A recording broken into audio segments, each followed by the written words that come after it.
Bom dia, meus amados irmãos, que a graça e a paz de nosso Deus e nosso Pai amoroso, juntamente com o amor exemplar do nosso Senhor e Salvador Jesus Cristo, habite em nossos corações de forma tão poderosa que a gente continue crescendo, buscando cada dia mais essa semelhança com Ele.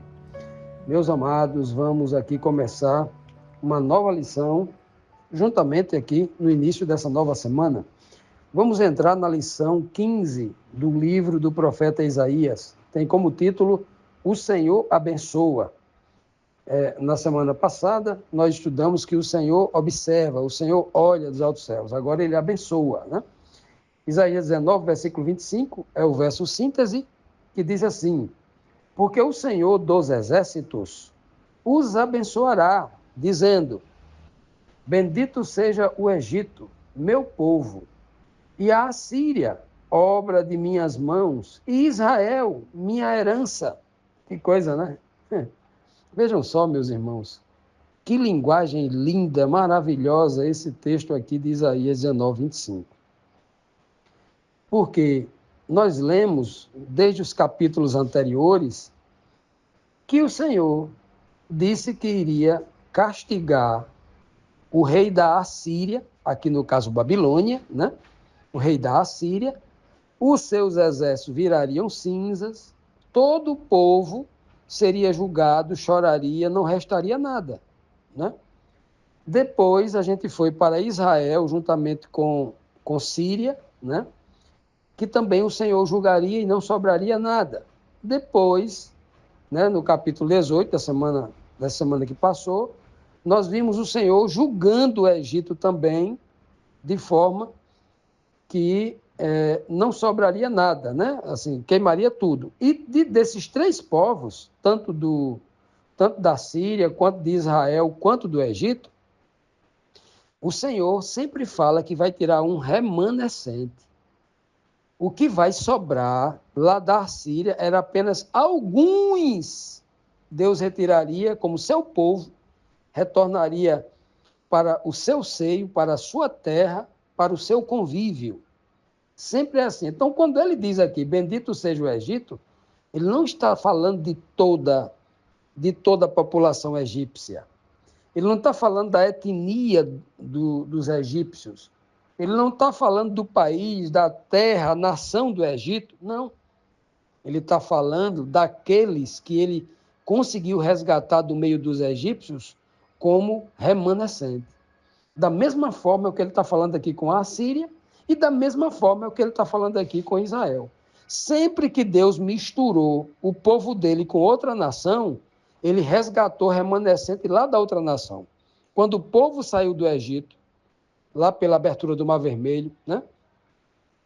Nos dias de Moisés, quando Deus resgatou, a Bíblia diz que vieram junto com os hebreus um vulgo, ou seja, egípcios misturados com os hebreus. Vieram muitos egípcios e ali estava o remanescente. É daí que Deus está dizendo isso aqui. Da mesma forma aconteceu com a Assíria. Da mesma forma aconteceu com Israel, inclusive nos dias de Cristo. Quantos dos discípulos de Cristo, inclusive os primeiros, Pedro, Tiago e João, vieram do reino de Israel. Moravam lá na Judéia, depois de Samaria, né? Entre Jerusalém, entre a Judéia e a Galileia, onde Jesus tirou Pedro, Tiago e João, por exemplo, existia no meio um muro chamado Samaria, a terra dos samaritanos, o reino do norte. Vejam só que maravilha, que linguagem o Senhor está mostrando para todos nós, né? Como Ele salva. Então, essa linguagem aqui, né, para aqueles que querem se aprisionar à letra morta, usam esse texto para olhar e enxergar a etnia e não enxergar o remanescente, aqueles que antes eram egípcios, aqueles que antes eram assírios, aqueles que antes eram do Israel samaritano, agora eles se convertem à palavra de Deus, não a uma nação, não a um regime político, não a uma ideologia religiosa, mas ao próprio Deus, seguindo a sua palavra. Esse é o remanescente fiel que o Senhor ajuntará dos quatro cantos da terra para formar o seu povo sobre o seu monte Sião. Continuando, meus amados, vamos aqui para a primeira pergunta aqui dessa nova lição, que diz assim: o que acontecerá com o Egito quando chegar aquele dia? É a expressão usada aqui, né? Aquele dia. Que dia é esse? Qual o significado da coluna erigida na fronteira do país? O que o Senhor quis dizer com isso? Isaías 19, versículo 19, diz assim: naquele dia, sempre é uma expressão, né, que a gente aplica o duplo sentido, né? Naquele dia, o dia que ia ocorrer o evento histórico previsto inicialmente para o povo a quem Isaías estava escrevendo, e uma aplicação espiritual mais profunda, mais completa, mais perfeita, para o tempo do fim, aplicando a todos os povos, né? Ele diz, naquele dia, ou aplicando, né? Me permita voltar um pouco, ou aplicando especificamente ao contexto dos ímpios dos últimos dias, ou ao contexto dos justos dos últimos dias, né? Conforme o contexto. Naquele dia, haverá no Egito um altar dedicado a Deus. O Senhor, Deus, o Senhor, ou seja, Deus, o Yahvé, não é o Deus Horus, não é o Deus Ra, né? Não, é o Yahvé. Haverá lá no Egito um altar dedicado a Deus, o Senhor. E na fronteira do país será levantada uma coluna de honra do Senhor, na fronteira, né? Ou seja, na divisão entre ele e as outras nações, claro, né? Sempre é uma... A fronteira sempre é uma linguagem de divisão. Uma divisão daqueles que obedecem a Deus para aqueles que não obedecem a Deus. É por isso que nós vamos encontrar inúmeras recomendações da parte do Senhor ao seu povo, dizendo que eles fugissem do jugo desigual, que o povo de Israel não poderia, em hipótese alguma, se misturar com as outras nações, ou seja, com as nações vizinhas.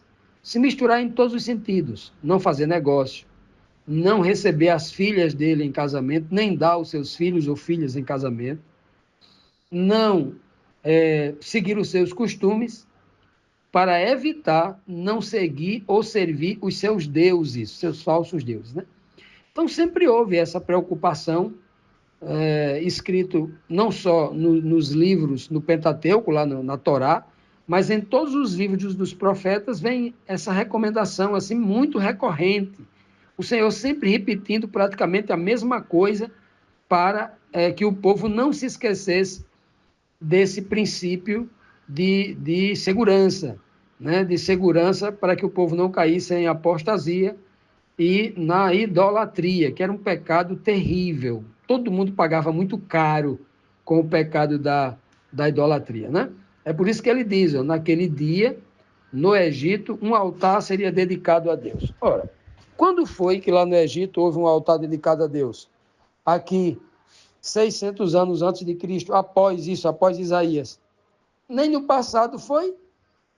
Se teve um altar dedicado a Deus no Egito, esse altar não foi físico. Esse altar foi muito tempo atrás, no passado, e a palavra aqui não está se referindo ao passado, está se referindo ao futuro, claro, é uma profecia.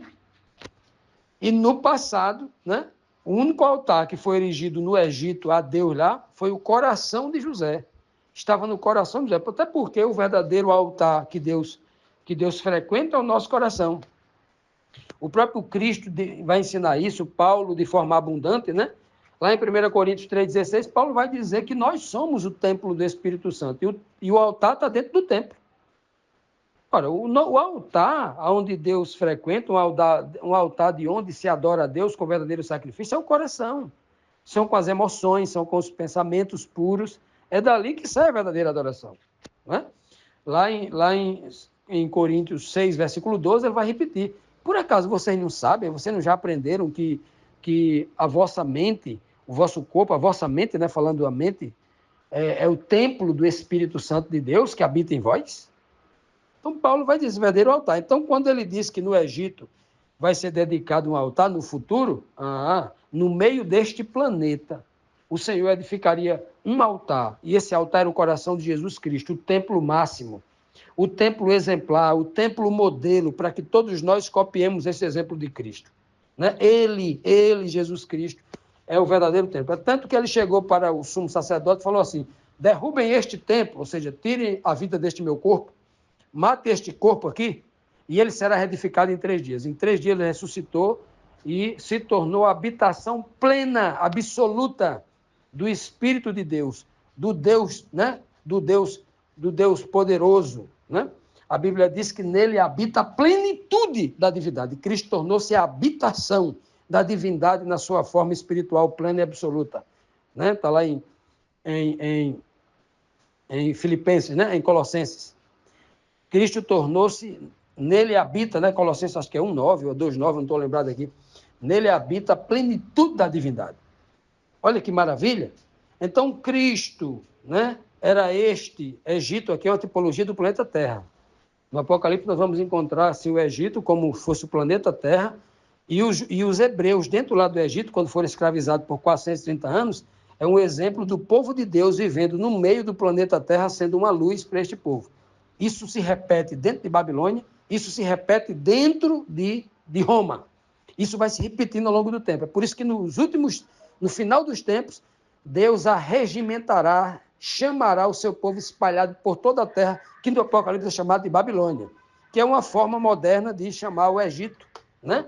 Chamar o Egito, chamar o povo que está dentro de Roma e de todos os lugares do mundo. É uma linguagem, né, preciosíssima, essa linguagem espiritual que nós encontramos na Bíblia. E ele continua dizendo aqui, né? Naquele dia, olha que coisa linda, naquele dia uma expressão espiritual muito importante de ser compreendida. E aqui ele diz aqui que naquele dia também, na fronteira do país aqui, o Egito, né? Tipologia do Egito, na fronteira será colocada uma torre. Olha que coisa linda, uma coluna, uma torre, uma coluna, né? Em honra ao Senhor. Ora, nas Escrituras Sagradas, a Bíblia vai dizer que torre ou colunas geralmente são uma figura de linguagem, em alguns pontos, que se refere, por exemplo, a um sumo sacerdote, a um rei. É tanto que a Bíblia do próprio Cristo vai dizer, né, falando ali a uma das 7 igrejas do Apocalipse, eu acho que é a igreja de Filadélfia, se não falha a memória, ao que vencer, eu farei coluna no templo do meu Deus. Quem vai ser coluna no templo de Deus são pessoas, são homens santos, como os apóstolos, por exemplo. Ao que vencer, eu farei coluna no templo de Deus. Então, quando ele diz colocar uma coluna na fronteira entre Israel e o céu, entre o Egito ora, se o Egito é o planeta Terra, que coluna é essa que vai estar fazendo fronteira entre o planeta Terra e outra habitação? Ou seja, entre o planeta Terra e o céu, entre o planeta Terra, entre o mundo dos pecadores e o mundo que Deus vai renovar. Quem é essa coluna? Essa única coluna, ele não fala colunas, fala no singular, única coluna, que é exemplo para todos os homens, que é um fundamento eterno de todos os pecadores que serão salvos deste planeta, Egito, para ser colocado no reino de Deus na nova terra. Somente Cristo. Cristo é essa coluna maravilhosa. É esse fundamento que ele é chamado de pedra de fundamento desta coluna e também a pedra angular de cima. Ele é o fundamento, diz o apóstolo Paulo. Ele é o fundamento da igreja, Cristo. Continuando, meus amados, vamos aqui para a segunda pergunta que diz: o que o altar e a coluna representam? Quem seria o Salvador enviado? Isso aconteceria de forma literal ou simbólica? Isaías 19:20. O texto diz: eles serão construídos para serem sinais e testemunhas da presença do Senhor, o Todo-Poderoso na terra do Egito. E quando os egípcios forem perseguidos e clamarem ao Senhor pedindo ajuda, ele, que é o altar e a coluna, lhes enviará ele, Deus, né? Ele, Deus, vos enviará um Salvador e defensor, que é esse Salvador e defensor, segundo o texto anterior, é o altar e a coluna. Salvador e defensor que os livrará dos seus inimigos. Que coisa linda, né? Eu não tinha lido esse verso até esse momento, né? Mas no texto anterior ficava muito claro que este altar se referia a Cristo e que esta coluna só poderia se enquadrar em Cristo, porque nenhum outro homem ou nenhuma outra coisa poderia se enquadrar nessa mensagem. Porque lá no Egito não foi construído nenhum altar e nenhuma coluna na fronteira. Nada foi feito a respeito disso. Depois que Isaías falou isso aqui, não. Até porque depois disso o Egito praticamente não existia como era aquela nação poderosa antes de José, ou nos dias de José. Então, quando o texto diz aqui para mim, né, que seriam construídos, né, seriam erigidos, né, como sinais para testemunha da presença do Senhor. Olha qual foi a única testemunha chamada testemunha fiel e verdadeira aqui de Deus na terra. Qual é a única testemunha chamada testemunha fiel e verdadeira? Foi Jesus Cristo. Quem foi a pessoa onde Deus habitou neste planeta aqui, primeiramente, ninguém recebeu a habitação como Cristo. Né? Outros antes de Cristo receberam, né, o Espírito Santo, o batismo com o Espírito Santo, os dons, muitos receberam antes de Cristo. Mas como Jesus Cristo, não. A quantidade em plenitude, houve até uma tipologia lá em Eliseu que recebeu a porção dobrada, né? Uma tipologia de como Cristo ia receber, mas uma tipologia, mas da forma plena, trazendo inteligência, sabedoria, trazendo plenitude da revelação do amor e da justiça de Deus, somente Cristo. E aí, ó, esse altar e esta torre, esta coluna, né? Cristo. Então, esta torre e esta coluna, este altar e esta coluna, nós temos duas aplicações muito claras, mostrando o que Cristo vinha fazer aqui na Terra. E só cabe a ele. Ele diz bem claro que esta torre, que esta coluna e esse altar seria um salvador e defensor. Olha, salvador e defensor. Para que serve um altar? Para salvar. Porque é ali onde você apresenta o sacrifício, e aí é onde você se livra da culpa, do pecado, ali onde você mata o cordeiro e queima o cordeiro em seu lugar, ali você é salvo da condenação da morte. Ali você tem a sua vida salva, preservada. É uma tipologia. E quando você coloca uma coluna, uma torre, lá na fronteira justamente, para que serve uma torre numa fronteira? Para que o soldado, o atalaia, fique observando os inimigos que estão se aproximando, antes de chegar na fronteira você já vê, e já se prepara contra ele. Então, a torre é para defender. Então, quando nós dizemos aqui salvador e defensor, a gente está jogando o termo salvador para o altar e o termo defensor para a coluna, ou para a torre de observação, ou a coluna, né?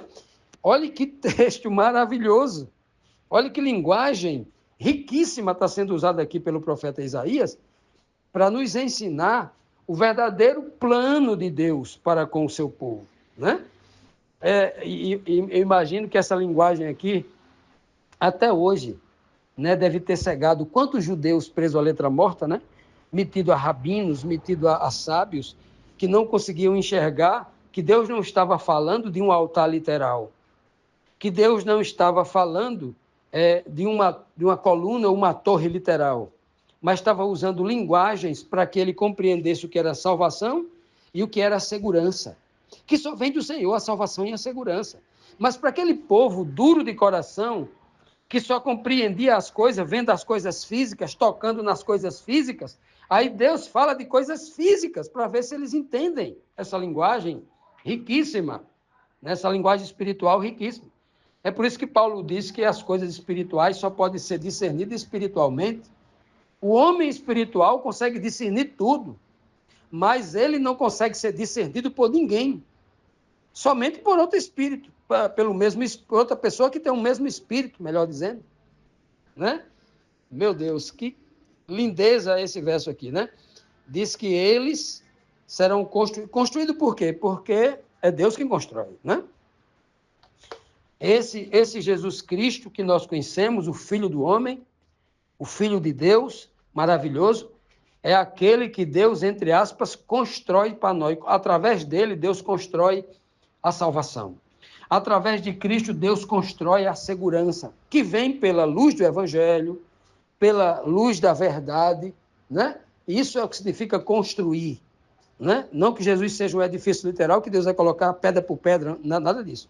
O termo construir aqui tem toda essa conotação de que o poder de Deus, o Pai, em Cristo, desenvolveu. É por isso que lá em Hebreus, diz lá no versículo 5:8, que Jesus Cristo aprendeu por meio das coisas que padeceu, o Pai construindo ele, né? Construindo o filho glorioso que ele queria que seu filho fosse. Aquele filho que ele exaltou acima de todas as coisas e que a ele todo joelho tem que se dobrar. Olha que coisa linda, não é? Pois bem, deixa bem claro aqui, ó, né? Ele diz bem claro aqui, né, que eles serão construídos para serem sinais e testemunhas. Aí ele fala no plural aqui, ó. O altar foi construído para servir de sinais, no plural, porque ele não teria só um altar. Cada um de nós temos que ser um templo vivo, um altar vivo, de adoração e de sacrifício ao Senhor. E testemunho, testemunhos são colunas, né? São colunas, são torres. E testemunhas, falando aqui de muitos outros, que é através de Cristo, o nosso Salvador, o nosso defensor, ou mediador, através dele, todos nós, né, também podemos ser, né, sinais do amor de Deus sobre o planeta Terra, a prova de que Deus realmente existe e é benfeitor, e a prova também do testemunho da verdade. Quando nós vivemos a verdade, estaremos no caminho da segurança. São provas. Olha que maravilha. Por isso que ele diz aqui, né, que eles, o altar e a coluna, seriam construídos para serem sinais de testemunha da presença do Senhor, o Todo-Poderoso, na terra do Egito. A presença de Deus aqui no planeta Terra, representado pela palavra Egito aqui, o planeta Terra inteiro. A presença de Deus no planeta Terra, ela não é física. O Todo-Poderoso ele não está presente pessoalmente, fisicamente. Ele se torna presente diante do resplendor da sua glória em Cristo e hoje nos que servem a Cristo, né? Nas figuras do altar e na figura da coluna, né? E agora no plural, né? Sinais e testemunhas. E quando esses egípcios forem perseguidos, quais egípcios são perseguidos aqui? Aqueles que Deus resgatou do mundo, que agora se tornou servo de Cristo, que está sendo perseguido. Perseguido pelos seus próprios irmãos judeus, perseguido pelos seus próprios compatriotas de Jerusalém, ou do resto, no caso de Paulo, que era um cidadão romano, perseguido pelos próprios romanos e morto pelos romanos, e daí por diante. Quantos não foram perseguidos por causa da verdade, por causa dessa coluna, por causa desse altar? Né? Quantos? Muitos, né? Muitos dos apóstolos perderam aí a sua vida por causa dessa perseguição, né? Foram perseguidos, né? E eles clamassem ao Senhor pedindo ajuda, e Deus enviaria quem? O Salvador e o Defensor, que livrará dos seus inimigos. Por último, Jesus vai se apresentar nas nuvens dos céus com poder e grande glória para livrar esses perseguidos por causa da verdade, que são altar e coluna para Deus neste planeta.